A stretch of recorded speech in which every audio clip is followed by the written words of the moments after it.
Hi everybody, this is Angel Arts, and once again I have another Mass Effect Andromeda reaction video for you. Just the other day, they dropped a new trailer specifically for the Tempest and the Nomad, and I'm just going to go ahead and watch it in front of you and probably give my musings. Glad to make your acquaintance, recruits. The lucky few of you accepted to the Pathfinder team will be flying with me. Who is I'm that? Callow Jav, and this is the Tempest. Okay. Yes, the I've Tempest been her had. pilot since the early prototype days, so take my word when I tell you that she's light, stealthy, and easily the fastest ship in her class. I love capable of doing 13 light years per day. The sleek, curvy shape of the Tempest. The design. Of course, all that speed comes with some sacrifice. She isn't weighed down by heavy armor or a main gun, but rest assured, anything we can't outrun will have a tough time finding us. Between missions, Pathfinder team will call the Tempest home, and everything in our home is state-of-the-art. Our research room is available for R&D needs. This will be the space for gathering intel and samples we've acquired and working out their practical application and upgrading everything from weapons to armor to the Nomad Scout Rover. Oh, that's beautiful. It's all supported by discoveries from the tech and bio labs aboard. The meeting room gives us a place to gather the crew. That's so cool. Conference with the Nexus. Below are engineering, the Tempest's armory, medbay, and the cargo bay, which houses the Nomad. It's very similar to the Normandy. During your downtime, you can relax in the crew quarters or the galley. Those are some nice quarters. The cabin is also located nearby, but is off limits to the general crew. Wow. Unless invited, of course. Oh. My place is on the bridge. This is where the Pathfinder operates our nav system, synced specifically to them. Any destination in the Helios cluster right at their fingertips. Once we verify ground conditions with our scanners, the Tempest will enter the atmosphere, touch down, and the team will head out in the Nomad for a closer look. This guy sounds Solarian to me. This rover is the definition of all-terrain. With twin hydrogen-oxygen fuel cells powering an Element Zero core, independent suspension for each wheel, and interchangeable 4- or 6-wheel drive, she comes equipped with a rear fuel injection boost to propel you forward, and in any tight spots, helium-3 micro-thrusters beneath the vehicle are on hand to blast you clear. The Nomad must be able to adapt to difficult conditions.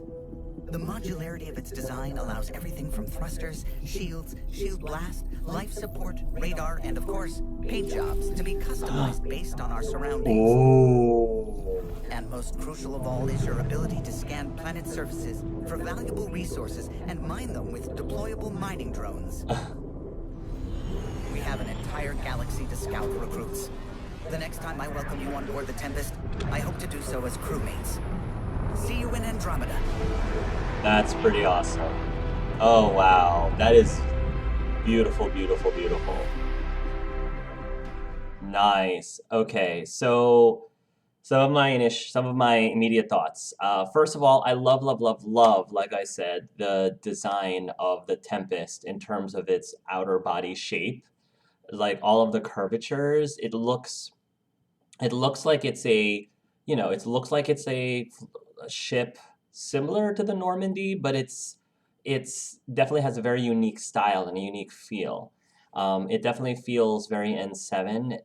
It looks like a rocket slash plane because I mean it's a ship, but I don't know. It's just the way that they designed the overall curvature and shape of that Tempest. It's a sexy ship. The person that was talking, who was narrating this whole thing, he said that he was the pilot of the Tempest, so he's basically going to be our Joker. To me, he sounded Solarian. I don't know if they've released pictures of our pilot, but I don't know. I'm sort of getting a Solarian vibe from him, and maybe he's not. Maybe he's a completely different race entirely. I don't think he's human. He doesn't. I don't know. But that's my guess. If I were to guess at least what race our pilot is, my guess would be Solarian. Showing all the images, it has the same. It seems like it has almost identical in terms of the types of rooms that the Normandy had, but it's a lot more luxurious, I should say. It's an upgrade from the Normandy. The Normandy was meant not necessarily for people to spend exorbitant amounts of time in terms of, I mean, I shouldn't say that. We did call it our home. That was our home in the game, but things look sleeker, things look more hotel-like, I guess. Things will look a lot more modern and compared to the Normandy. So I'm really excited to explore the ship. It looks massive. It looks like there are a lot of really cool areas for us to explore, and of course to hang out with each of our companions. Um, I'm definitely was very impressed by the look of the captain's quarters. That should be super exciting. And yes, I fully intend on using the captain's quarters to, to its full ability, its full capacity, one way or another. So that's going to be super interesting. Then they went and showed us a bit of the Nomad. Now, for those of you who've been watching my Mass Effect 1 Let's Plays that I've been doing very recently on my channel, you know how much I have a hate-hate relationship, not love-hate, hate-hate relationship with the Mako. I did not, again, if you love the Mako, awesome, perfectly awesome. You are totally allowed to love the Mako. I personally was more of a Hammerhead fan. The Mako just did not, it did not handle as well and as intuitively as I thought it should. The controls of it was wonky. It handled for me like a drunken mule basically.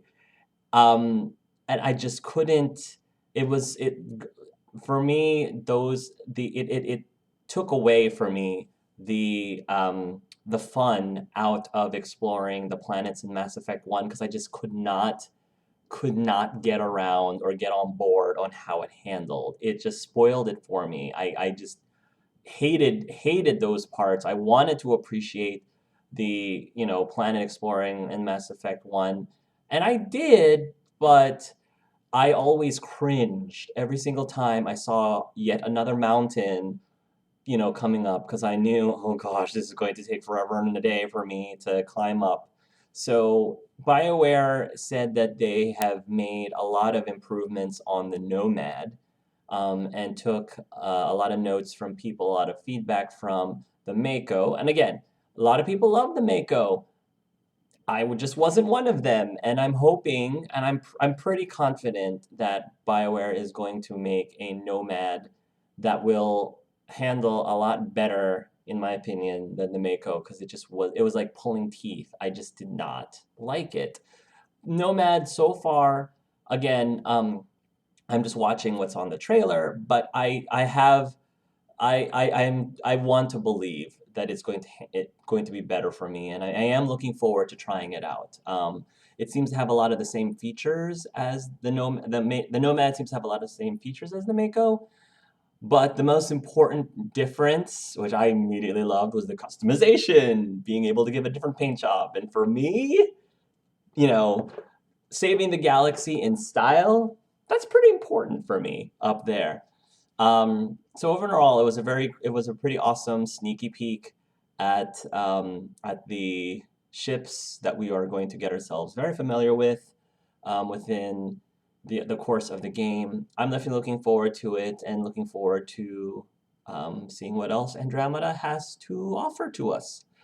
So I'm sure there's a ton of other things that I could analyze if I went frame by frame, but I'd rather not spend that much time analyzing the frames as much as possible because I do want to leave some